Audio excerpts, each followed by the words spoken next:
Thank you for tuning in to the newest episode of the Plain Bible Teaching Podcast. I'm your host, Andy Soker. This episode is being released on September 5th, 2024. And this week, we're talking about Christians and voting. This is an election year here in the United States, so people are talking a lot about who or what to vote for. And it is certainly a great privilege to be able to vote and to hopefully influence the direction of the country and leaders of it. But as Christians, how should we vote? We're going to consider a few things in our episode today. For links to some related materials, check out the show notes for this episode at plainbibleteaching.com/podcast/090524.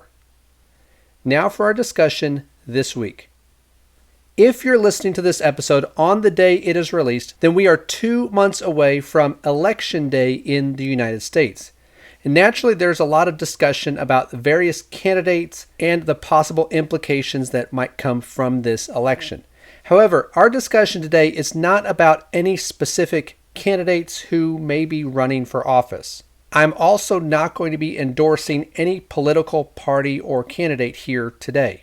Instead, my hope is that what we discuss here today will be relevant in the future for whoever might be running for office in any election that may come, as long as this country is still holding elections.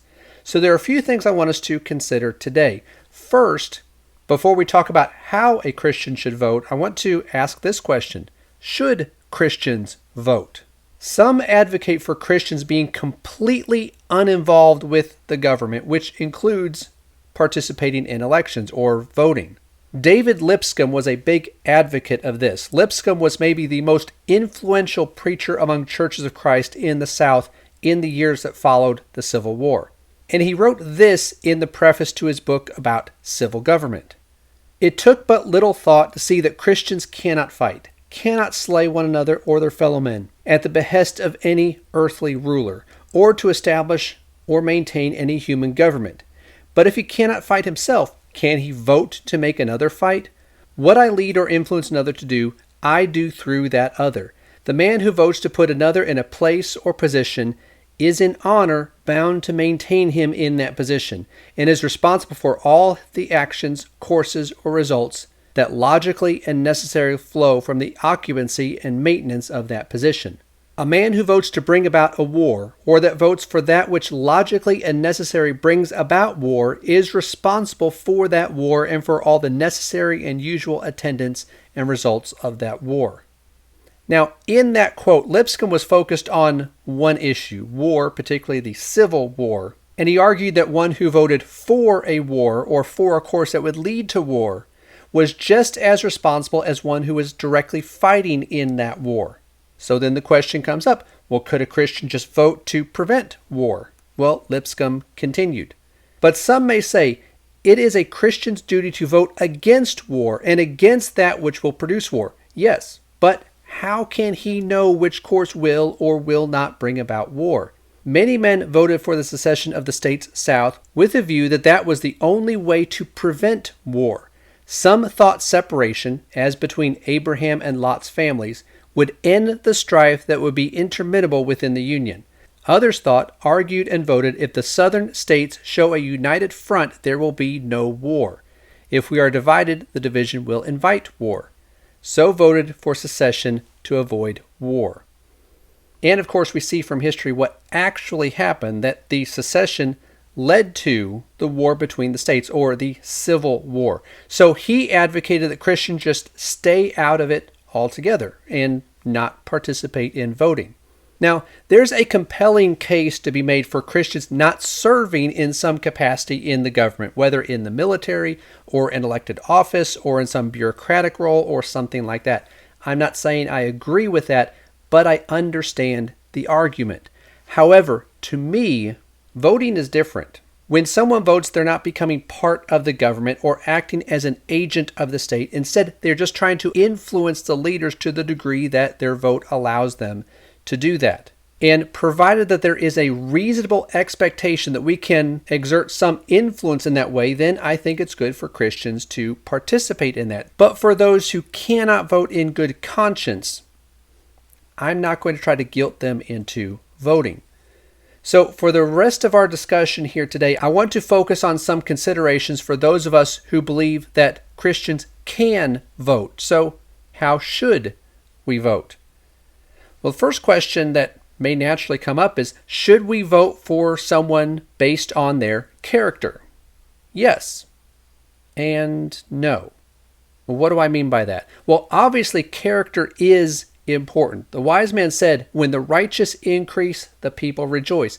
But when a wicked man rules, people groan. However, we also need to remember that we are not voting for elders in the local church, men who need to be above reproach and blameless, as is outlined in 1 Timothy chapter 3 and Titus chapter 1. We won't go into those qualifications here for elders, but keep in mind that those qualifications were for men who would serve in the local church, in those leadership positions as shepherds of the flock, not for those who would serve in civil authorities. Again, it doesn't mean that character is not important, but it is going to be different. So what we are voting for, if we vote, are for those who will, among other things, be able to strike fear in the one who does what is evil. Remember what Paul said about the role of civil authorities in Romans chapter 13.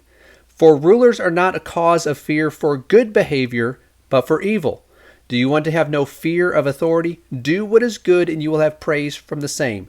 For it is a minister of God to you for good. But if you do what is evil, be afraid. For it does not bear the sword for nothing. For it is a minister of God, an avenger who brings wrath on the one who practices evil. That's who we're voting for. Now, incidentally, this is one reason why some believe that Christians cannot serve in the government. We are to be, as Jesus said in Matthew chapter 10 and verse 16, harmless as doves. Yet rulers, according to the wise man in the book of Proverbs, are to drive the threshing wheel over the wicked. Those who serve as rulers need to be willing and able to punish those who do what is evil. So when we think about how a Christian should vote, we need to start with what God has ordained for civil authorities. A Christian's vote should be for those who most closely follow the biblical model of the divinely given role for civil authorities.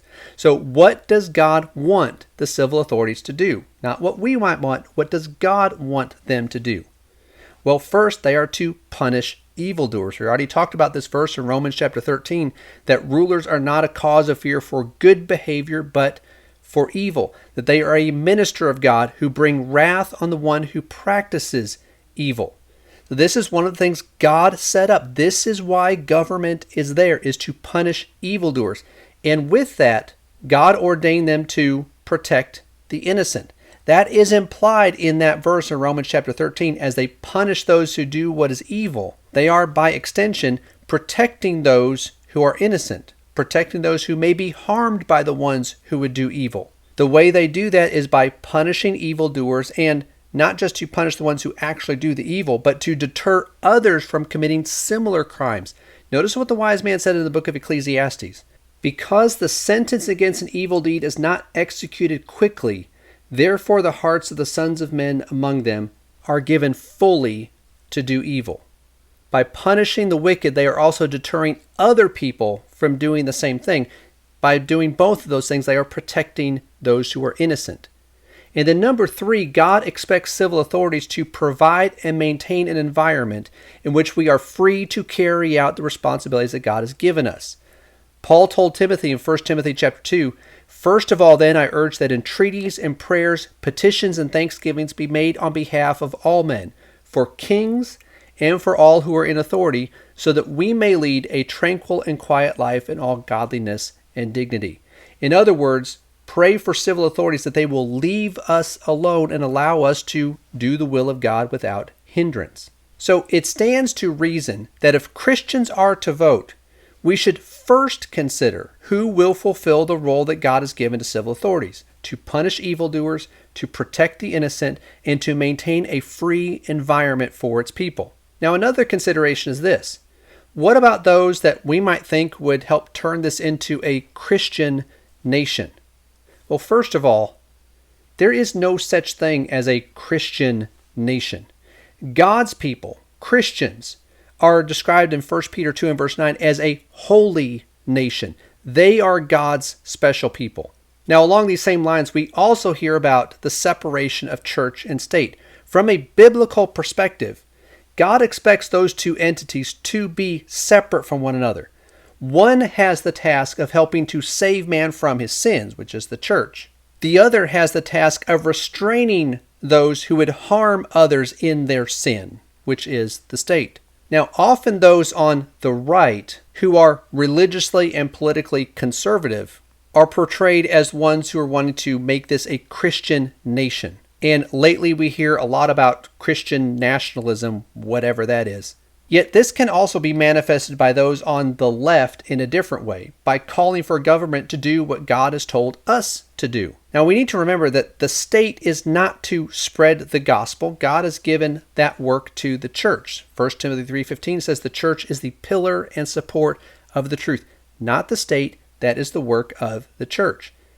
And also, God did not give the state the work or the role of helping those who are in need. That is for us to do. James 1:27 says, "Pure and undefiled religion in the sight of our God and Father is this, to visit orphans and widows in their distress, and to keep oneself unstained by the world." Not to keep the nation unstained, keep ourselves unstained. And that is the one who is to help those who are widowed and orphaned, help those who are in need. That is our responsibility. And there are many things that we might consider good, and they may really be good. But that doesn't mean that the government is the entity that ought to be doing those things. Often, we are the ones who need to do those good things. And the civil authorities would be better off focusing on the role that God has given them that we already talked about. So in summary, how should Christians vote? Now, the New Testament doesn't address this specifically because Christians living in the Roman Empire in the first century didn't have the privilege of voting like we have today. But there are principles that can help us. Whatever we decide, it needs to start with recognizing the role that God has given for civil authorities to punish evildoers, protect the innocent, and to maintain an environment in which we are free to do the will of God without hindrance. So first, we ought to consider those candidates who, based on their principles or by their being able to be persuaded by others, will fulfill that role that God has given them to do. That's all for this week. Thank you for listening to the Plain Bible Teaching Podcast. Hope you found this episode to be helpful. For links to some related materials, check out the show notes for this episode at plainbibleteaching.com/podcast/090524.